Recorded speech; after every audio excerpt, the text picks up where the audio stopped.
Roy just is different, you know what I'm saying? He was a real enforcer. Shorty is a savage on another motherfucker that was fearless. Troy is one of those, like, he one of them type of, he wake up, eat, sleep, shit, this drill. Whatever the biggest gun is, Troy got. Oh, love, like, overly love. His funeral was packed. So that shit changed T-Roy.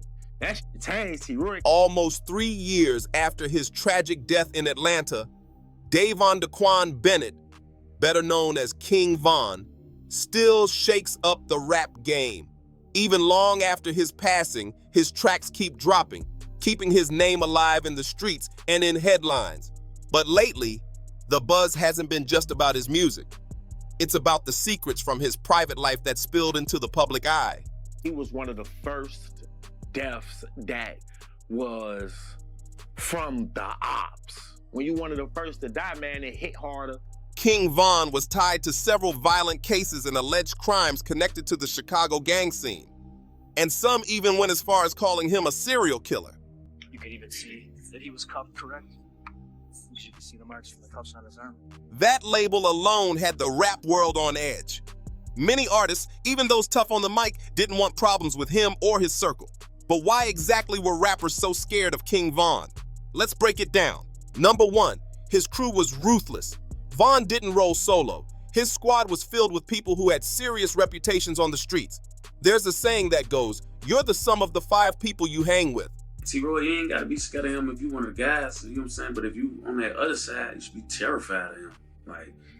Like just terrified of him, like, and for good reason. And the ones around Von were no joke.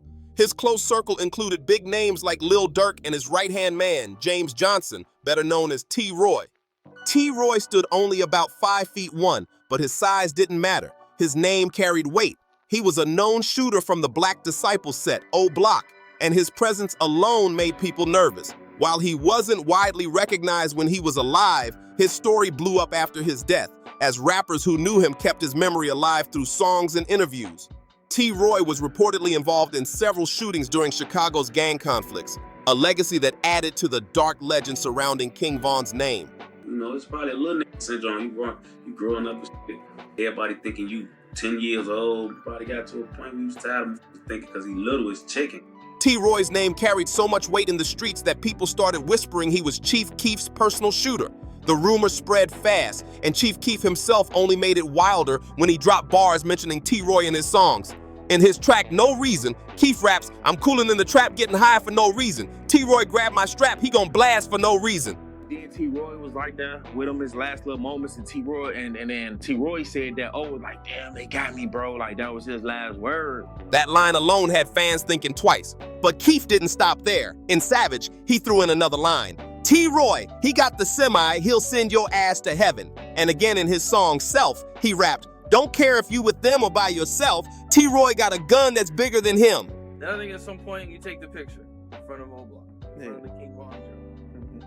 So what was going on with all that? Durk told me to do that. Durk told you to do that? Yeah. Okay. Those bars made it clear. T-Roy's rep was solid in the streets. After his death, people close to him spoke up, keeping his story alive. Rapper Boss Top said straight up that T-Roy was a fearless savage when it came to gang activities. Another Chicago artist, Tay Capone, gave even more insight, saying T-Roy lived and breathed the streets. He'd eat, sleep, and roll up on his ops. According to Tay, even T-Roy's rivals were terrified of the O Block shooter. So how did someone so young turn into one of Chicago's most feared names? There are plenty of stories floating around, but one theory keeps coming back. T-Roy might have become so ruthless because he got tired of being picked on.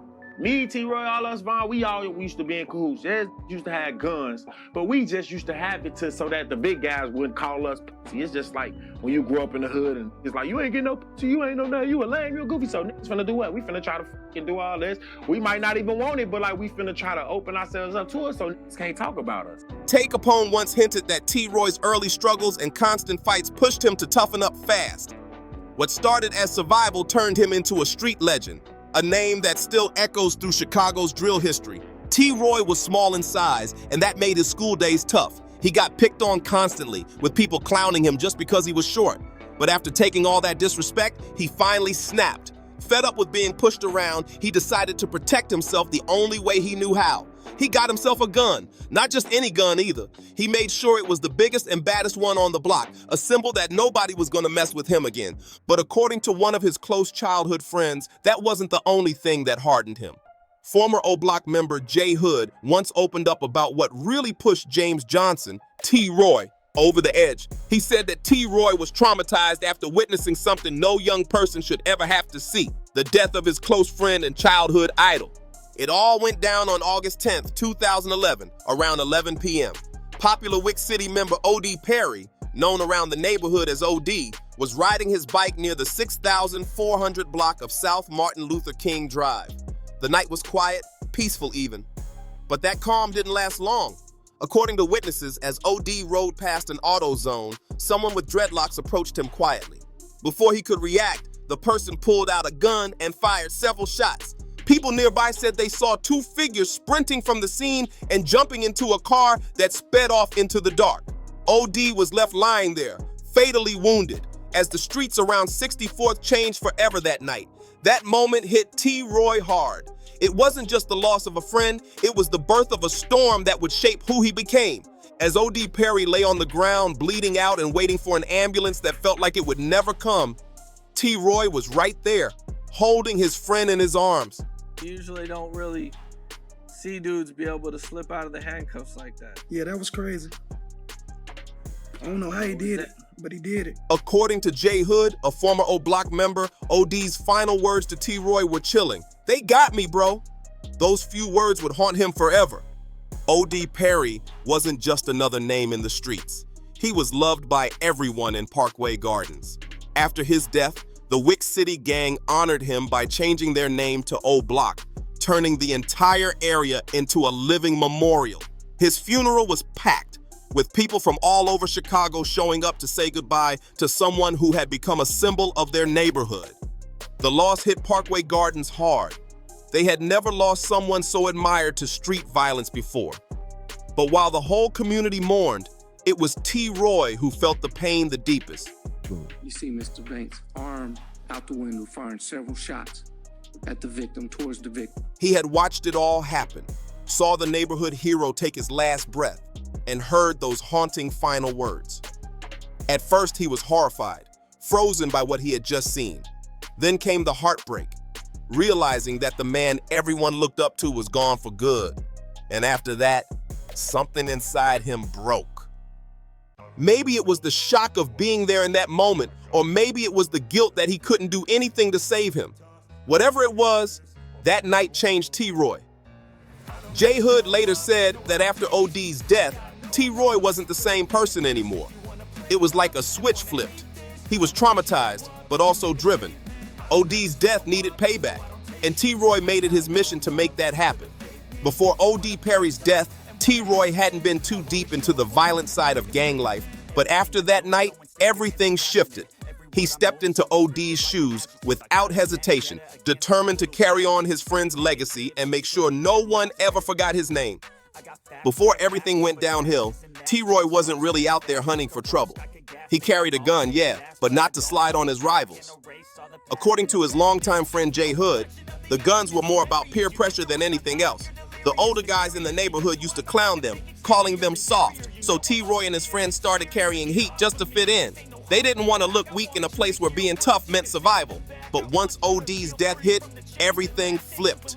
K.I. was like a pest. I remember her riding on the bike, like, you know, taunting us, and nigga, we trying to chase her back on the block, but she get out of that skirt on the bike, she gone. And so she was somebody that, like, we hate. That moment turned T. Roy from a regular kid trying to prove himself into someone cold and fearless. His so-called reign of terror started. And from that point on, he made it clear that he wasn't backing down from anybody. He wanted revenge, and he wanted everyone to know it. T. Roy's confidence grew so much that he'd hop on social media, talking big and letting the world know he was ready to go after his rivals anytime, anywhere. He didn't care who saw it. To him, it was about sending a message that he wasn't one to mess with. And some of the most well-known people linked to T. Roy's street hits were Boss Trell and Lil Doc. On January 8th, 2013, T. Roy and 3 others, including King Von, jumped into a Chevy Impala and cruised through their rival's main block, looking for someone from the other side. And then Vaughn walked up to me, and I shook his hand. He like, look straight. And then I look straight, and I'm like, why you telling me to look straight? He like, look straight. And what I'm finna say to you, don't look at me after I tell you. As they rolled down 63rd in St. Lawrence, they spotted Marlon Monroe, better known as Lil Doc. According to reports, Lil Doc had been painting his aunt's building after finishing work that evening. Feeling thirsty, he decided to hit a nearby corner store for a drink, but he never made it out. As he walked inside, T-Roy jumped out of the car, gun in hand, ready to make his move. T-Roy didn't hesitate for a second. As soon as he jumped out, he let off shots without warning. Lil Doc tried to make a run for it, desperate to get away, but one of the bullets hit him. He stumbled, losing his balance, and collapsed into a patch of tall weeds near an empty lot beside the store. When the police arrived, they checked the area, gathered shell casings, and cleared the scene. But somehow, they missed him lying there. It wasn't until hours later that his body was found. A 16-year-old relative rushing home before curfew cut through that same lot and made the horrifying discovery on the 6,300 block of South Street, Lawrence Avenue. The young man's scream echoed through the block. It was too late for Lil Doc. At the time of his death, 21-year-old Lil Doc had only been out of prison for 2 months. He was on parole for a car theft case, but had been doing his best to turn things around. While locked up, he'd earned his GED, and after getting out, he was working to get his painter's license. He'd even started helping his aunt with maintenance work on her property, trying to build something real for himself, but the streets never forget. And that night, his second chance ended in tragedy. The next rival to fall after that was Boss Trell, another name tied to Chicago's violent back and forth. He had reportedly taken out one of T-Roy's close friends, Sheroid Sharon Liggins, which put a huge target on his back. I just run up on KI. And why I just ran up on them niggas and caught KI. She was the last one running out of the gate. Police later discovered Trell, real name Liggins, from the 2,200 block of East 99th Street, lying face down on the pavement with a single gunshot wound to the head. He was rushed to Stroger Hospital, but despite doctors' efforts, he didn't make it, pronounced dead just hours later. Ironically, before his death, Boss Trell had been trying to escape the chaos. He knew the streets had no mercy. He lived by the gun and admitted he'd probably die by it too. He was planning to leave Chicago, hoping to start over somewhere new, but in that world, getting out alive was never easy. And for Boss Trell, time simply ran out. In the weeks leading up to his death, Boss Trell was living on borrowed time. Multiple attempts had already been made on his life, and every day felt like a countdown. First, members from O Block 600 allegedly shot at him, barely missing their target. Just days later, he was reportedly fired upon again, this time by King Von and Big A themselves. The tension was sky high, and Trell knew it. He was running out of luck and options. Panicked and desperate to survive, he decided it was time to leave Chicago for good. He planned to move to Iowa, a place far from the drama and constant shootouts that surrounded him. He even went and bought himself a bus ticket, thinking he'd finally get the fresh start he'd been dreaming about. According to that ticket, Boss Trell was supposed to leave the city on November 10th, 2012. Just 3 days before that, he took to Twitter to share his excitement, posting, "Can't wait till I get my new start." And I'm just in my head like, damn, for real? And sure enough, after he told me that, sirens came. It was meant to be a message of hope, but it ended up sealing his fate. His post gave away too much, and word spread fast. His rivals caught wind of his plans, and there was no way they were going to let him walk away that easy. Rumor has it that T-Roy and his crew quickly set up a trap using a girl as bait. The plan was simple. She'd text Trell and arrange a meeting spot for the next day. When Trell showed up, he was alone, expecting to see her. But instead, the street was quiet. Too quiet. The girl was nowhere in sight. Moments later, a vehicle crept up from down the block, headlights dimmed. That's when Trell realized it was a setup. He took off running, heart pounding, trying to escape what he already knew was coming, but it was too late. His rivals were already on his trail, guns blazing through the dark Chicago night. Unfortunately for Boss Trell, his plan to escape the streets came to a tragic end. As he tried to run, shots rang out. One of them hit him, and he collapsed.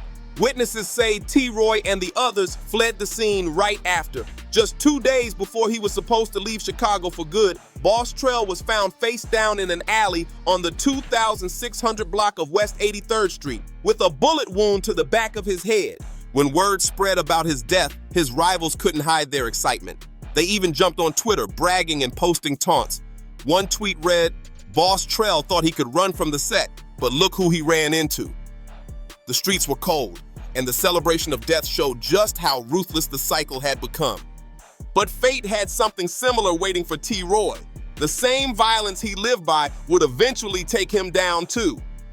On Valentine's Day, 2017, T. Roy was walking with a friend through the 2000 block of East 71st Street in Chicago's South Shore neighborhood. What looked like an ordinary day turned into his last. Their rivals, TB and Can't Get Right, were already on the hunt. Surveillance footage later showed both of them moving through the area, scanning the streets, clearly looking for T. Roy. At one point, T. Roy and his associate stepped into a store on 71st Street, unaware that danger was closing in. Inside, he was seen chatting casually in one of the aisles, his guard seemingly down. Moments later, the cameras caught TB and Can't Get Right walking into the same store. They moved quickly, heading straight toward their targets. In the footage, T. Roy's right hand can be seen slightly behind him.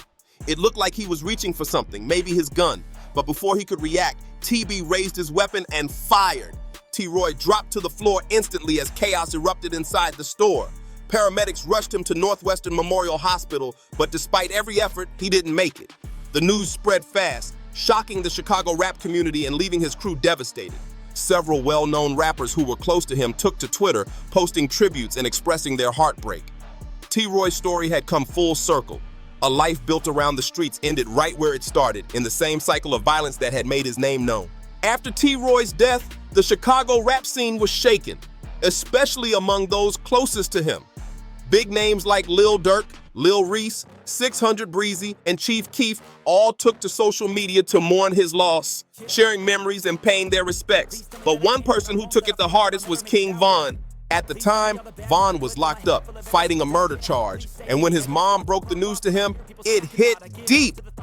Later, during an Instagram Live, Von admitted that he actually cried, something that the tough old block rapper hadn't done in years. That moment showed just how much T. Roy meant to him, not just as a friend, but as family. Meanwhile, Lil Durk, another heavy name connected to O'Block, was making headlines of his own. Even though Durk hasn't been formally charged with any violent crimes, rumors have long surrounded him, especially after the death of FBG Cash, a rival known for constantly dissing King Von after his passing. Cash even went as far as disrespecting Von's mural, sparking major outrage online. Not long after that, Durk dropped a cryptic warning on Instagram that had everyone talking. The message read, "Don't diss things. If you be lingering and chasing, it won't end well." Fans instantly assumed he was aiming those words directly at FBG Cash.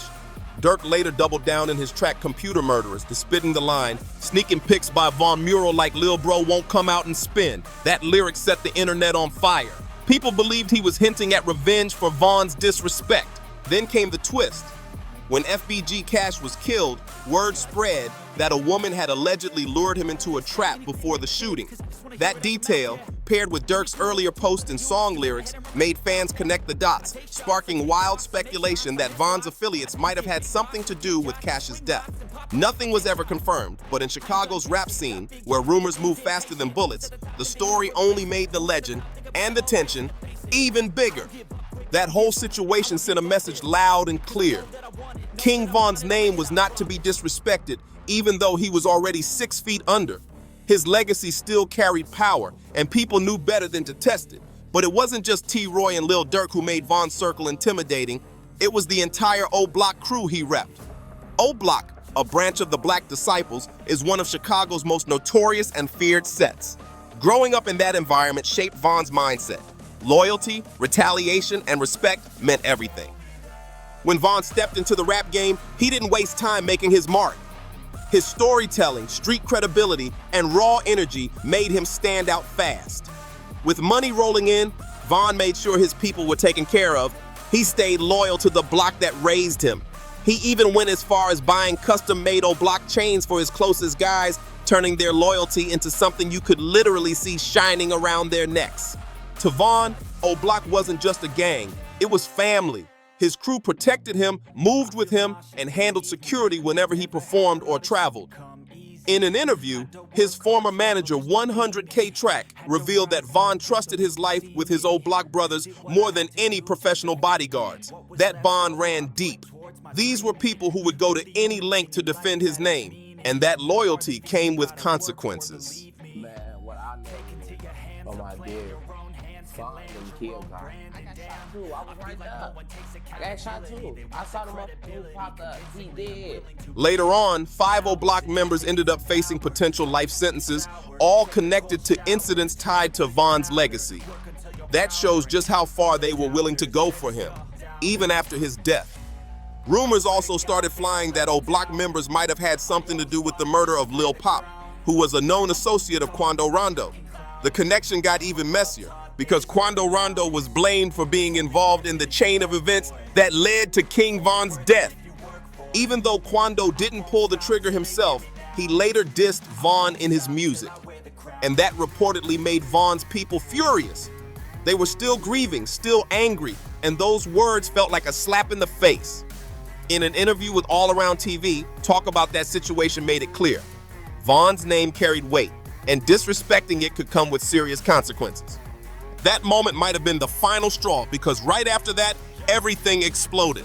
Cuando Rondo's life turned into pure chaos. He couldn't go anywhere without feeling like a target was on his back. In an interview, Cuando spoke on the pressure, saying, "Some come to me, that's how I'm about to go about that. Death threat all you want, bro. That's just some words, my go do in action."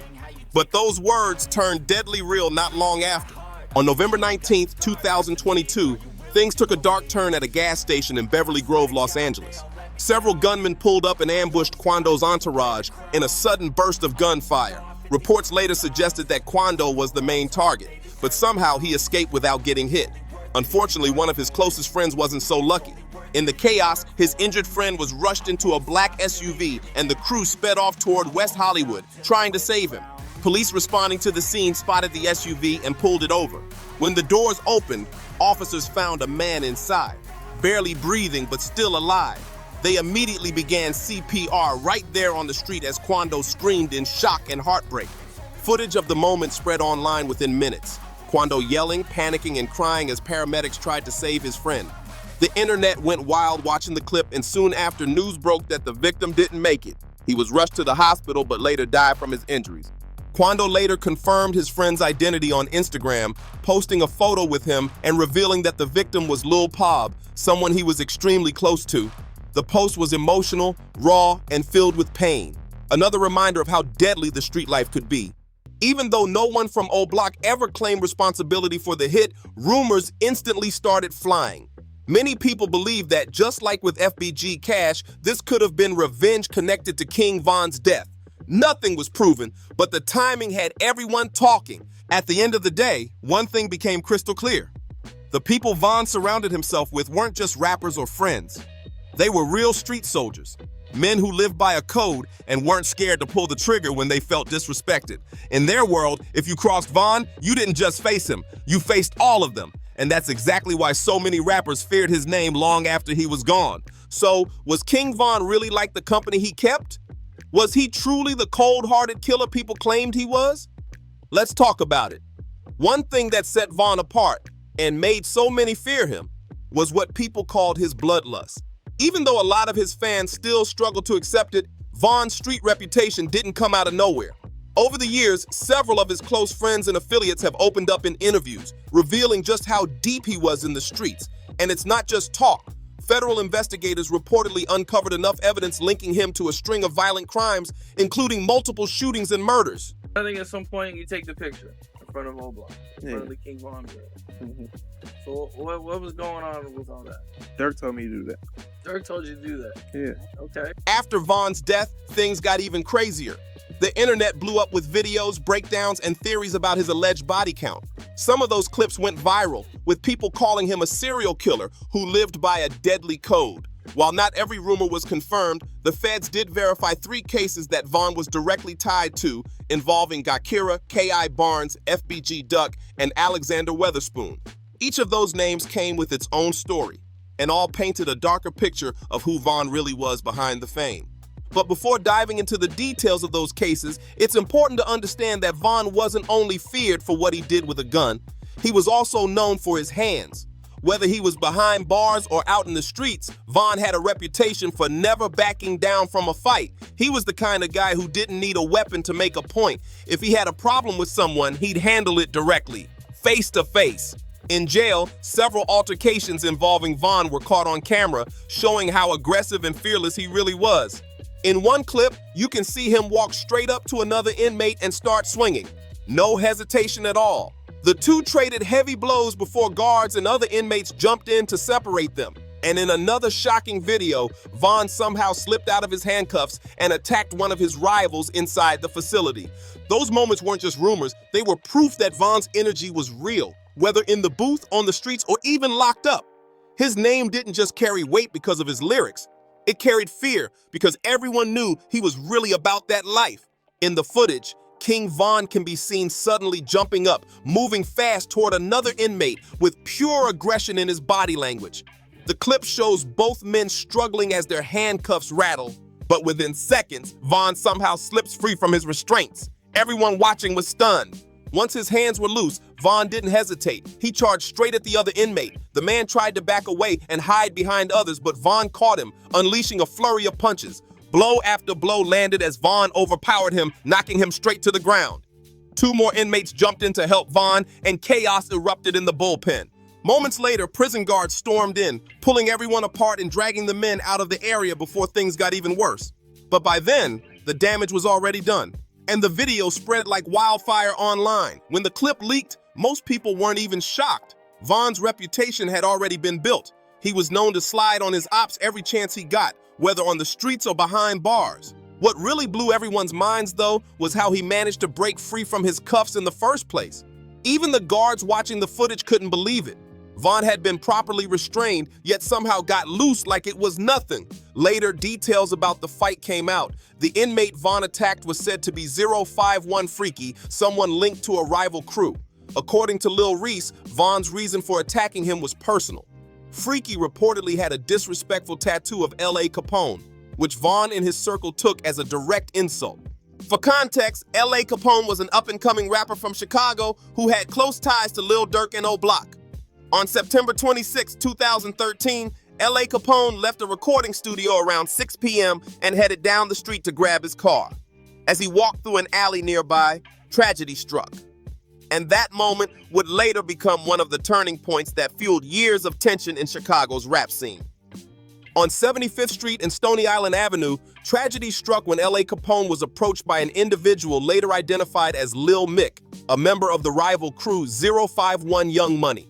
Without warning, shots were fired, and Capone was hit, losing his life right there in the alley. His death sent shockwaves through Chicago's rap scene, and it only fueled more anger and retaliation between the rival sets. Even outside of jail, King Von wasn't one to shy away from confrontation. He stayed ready to handle business face to face. One of his most infamous altercations happened when he got into a physical fight with fellow rapper Cuando Rondo. Sadly, that fight would end up costing Von his life. On that tragic night, Von and his crew had just flown from New York to Atlanta, ready to celebrate his debut album, Welcome to Block. The release party was held at Opium nightclub, and everything seemed normal. The night was supposed to end with success and celebration. After the event, everyone assumed they'd head back to their rented Airbnb to rest. But Von had different plans. Instead of calling it a night, he decided to take a detour to Monaco Hookah Lounge. Once he pulled up to the club's parking lot, Von waited inside his car while his security checked the area before giving him the green light to go in. But then, things took a sharp turn. One of his close friends spotted Cuando Rondo nearby, reportedly sleeping in his car. The moment Von heard that, his energy shifted instantly. In a split second, he jumped out of his vehicle and started walking straight toward Rondo's car, fired up and ready to confront him. At that exact moment, Cuando had just stepped out of his car, about to head toward the club entrance, and the two came face to face. With a few members of his crew behind him, Von rushed right at Cuando, swinging first and catching him off guard. The punch sent Cuando to the ground and chaos broke loose. Von's team jumped in, throwing punches as Cuando tried to defend himself, completely overwhelmed. The parking lot turned into a full-on brawl, and everyone could feel how tense the air had gotten. What started as a fistfight between two rappers quickly escalated into one of the most infamous and heartbreaking moments in modern hip-hop. A moment that would end King Von's life and change the Chicago drill scene forever. In just a split second, everything turned deadly. During the chaotic brawl, one of Cuando Rondo's friends, later identified as Lil Tim, jumped out from behind their vehicle, gun in hand, and started firing. The sound of gunshots cut through the night as people scattered for cover. In the middle of the chaos, King Von was struck. He was rushed to Grady Hospital in Atlanta, where doctors fought to save him, but sadly, he died during surgery. Von's death hit the rap world like a shockwave. But what made his story even darker was that before his tragic end, he was already feared for being more than just a rapper.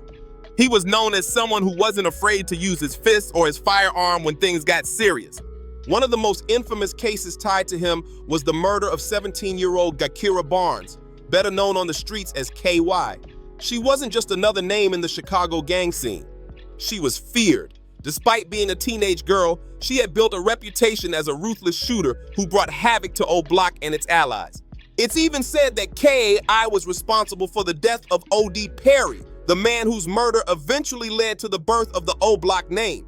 KI didn't shy away from her actions either. She bragged on social media, dropping disrespectful posts mocking OD's death and even calling him target practice.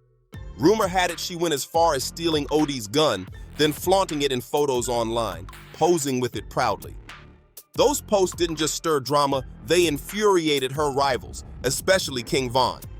Sources claim Von became obsessed with getting revenge for OD, reportedly spending months tracking her movements and waiting for the right moment. In a cruel twist of fate, KI was killed in almost the exact same way she had taken OD's life. By then, blogs and street pages had started calling her the female assassin, a title that matched her reputation in Chicago's gang wars. But behind all the headlines, she was still a teenager with dreams and a family who loved her. She was a member of the Gangster Disciples, specifically from the STL EBT set, a crew deeply at odds with O Block. Her mother later described her as a sweet, loving girl who once said she wanted to become a social worker when she grew up. But the streets had already pulled her in, and by her teenage years, she was in deep, living a life far removed from those childhood dreams. Everything changed for Gakira K.I. Barnes on the evening of January 12, 2011, the night that flipped her entire world upside down. Her close friend, Dale Tuka Gregory, was standing at a bus stop on the 600 block of East 63rd Street when tragedy struck. Someone pulled up and opened fire, gunning him down right there on the sidewalk. Tuka died instantly, and that single moment shattered K.I.'s innocence forever. From that day on, she wasn't the same. The pain of losing Tuka twisted her into something darker, a cold and fearless force in the streets of Chirac, both respected by some and feared by many. It didn't take long before people began whispering about how ruthless she had become. In the streets, they even started calling her Snoop, after the cold-blooded hit woman from the TV show The Wire, and the name fit perfectly, because K.I. quickly built up a reputation that rivaled the toughest in Chicago. Rumors on the block claimed that by the young age of 14, she had already caught her first body. Some even said she might have been connected to as many as 20 murders, a number that, whether true or exaggerated, made her one of the most talked about figures in the city. Her rivals despised her, often calling her a pest, but behind that hate was real fear. K.I. was unpredictable, quick to act, and always armed, but her story ended as violently as it began. On April 11th, K.I. was walking with her brother, FBG Duck, and a friend near the 6400 block of South Eberhart Avenue when a hooded gunman appeared out of nowhere and opened fire. Shots tore through the air as K.I. was hit 9 times, in the mouth, neck, and chest. Bleeding and struggling to breathe, she tried to run, eventually collapsing on a neighbor's doorstep.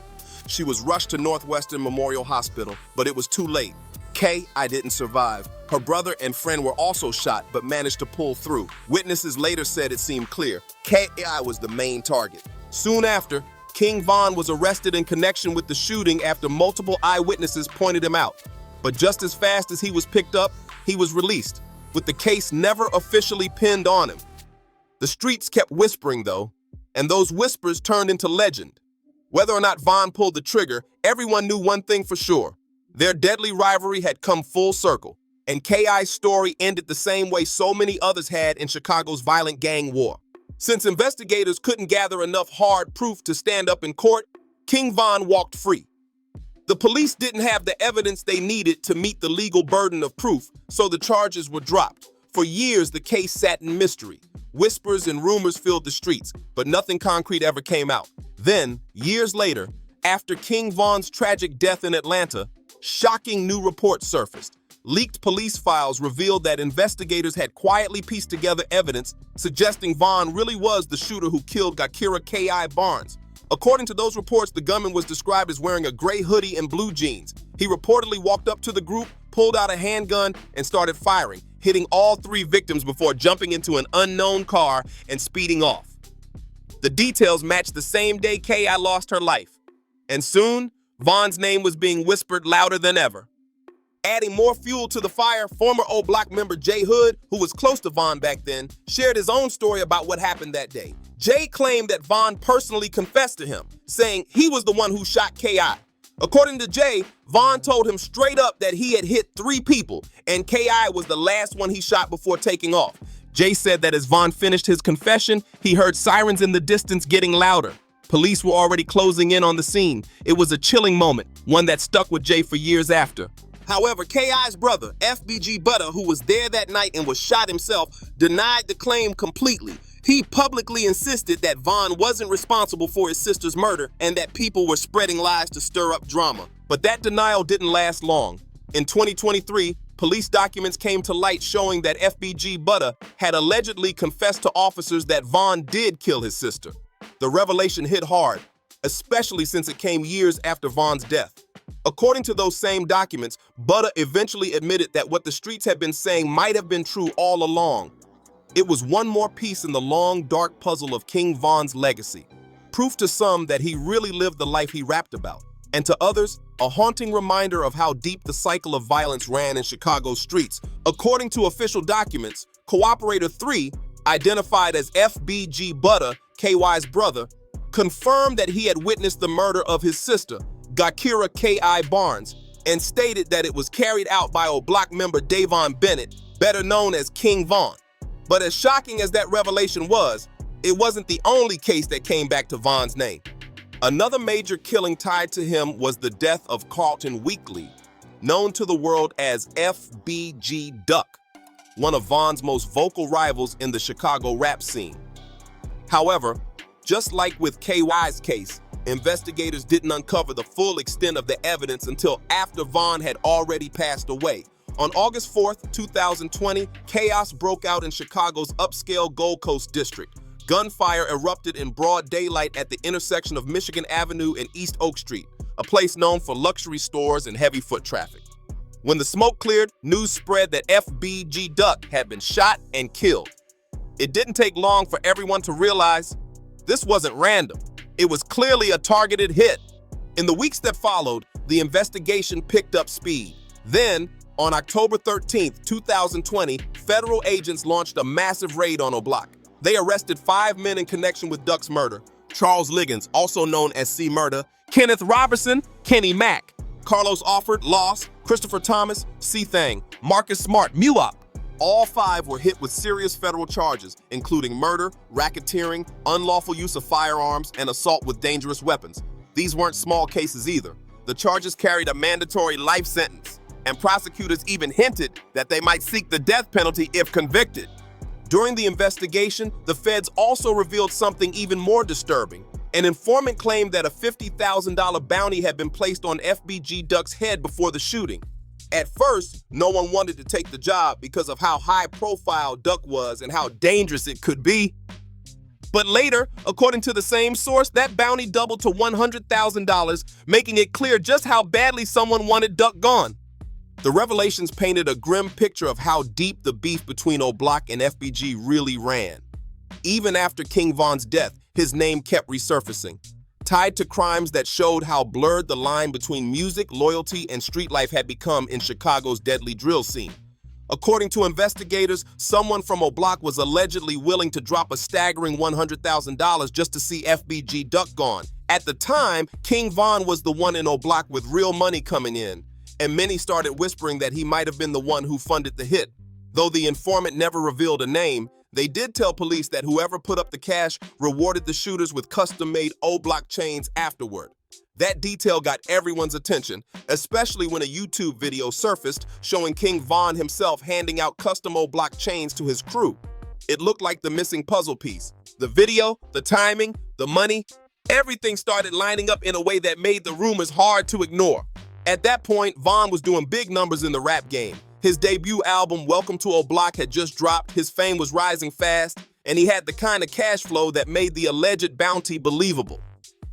Fans and internet detectives began digging deeper, trying to find out who the mysterious informant in the case might be, and what they found only added more fuel to the fire.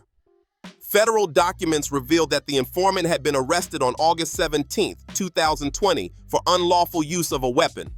Out of everyone close to Von, only one name fit that exact timeline and charge: Louis Pfaff, King Von's younger brother.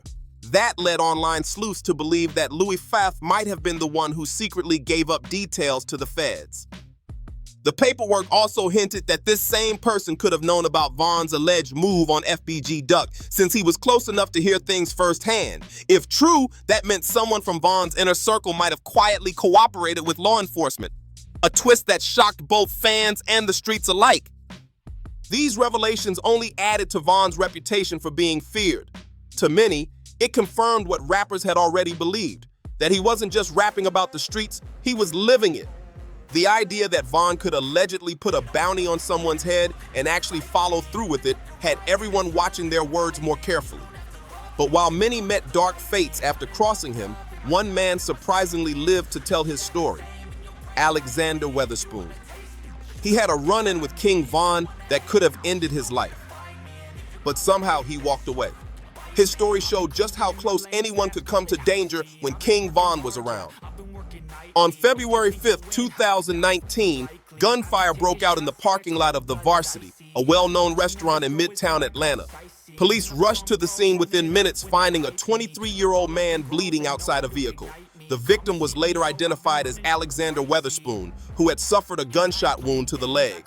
According to witnesses, a dark SUV with 300 plastered on the side sped off right after the shots rang out. Investigators later discovered that the men involved didn't just shoot Weatherspoon. They also robbed him, taking his gold chain, $30,000 in cash, and even stole his car before fleeing the scene. As the investigation unfolded, police eventually arrested 3 suspects connected to the shooting: King Von, Lil Durk, and Bezoo. Out of the 3, Lil Durk was reportedly considered the main suspect at the time. Court records revealed that Durk was facing 5 serious charges, including criminal attempt to commit murder, aggravated assault, unlawful association with a criminal street gang to commit a crime, possession of a firearm during the commission of a felony, possession of a firearm by a convicted felon. Authorities even claimed they had surveillance footage showing Durk firing a weapon during the shooting, evidence that could have easily put him away for years. But after King Von's death in 2020, everything changed. All charges against Lil Durk were quietly dropped, leaving many to question what really happened that night. Then came the real shocker. The district attorney, Fonnie Willis, later revealed that if Von had still been alive, he would have been indicted for the entire incident. According to her statement, Von was the actual shooter who hit Weatherspoon during the robbery. The twist didn't end there. Turns out Weatherspoon was a member of the Vice Lords gang, one of O-Block's long-standing rivals. That meant Von knew exactly who he was dealing with: an op, someone from the other side. And for Von, that meant business. He handled his enemies the same way he always had: fast and without hesitation. Given everything, the environment he grew up in, the people he surrounded himself with, and the code he lived by, it's no surprise that King Von became one of the most feared figures in Chicago's drill history. His story is a chilling mix of talent, loyalty, and violence, a reminder of how fame couldn't erase the streets that made him. Even after his death, Von's name continues to echo through the rap world, both for his music and for the chaos he left behind. He was respected, feared, and unforgettable. If you found this story intense and eye-opening, make sure you like, comment, subscribe, and share this video. Let us know your thoughts. Was King Von a victim of his environment, or did he choose the path that sealed his fate? Stay tuned for more wild breakdowns just like this one.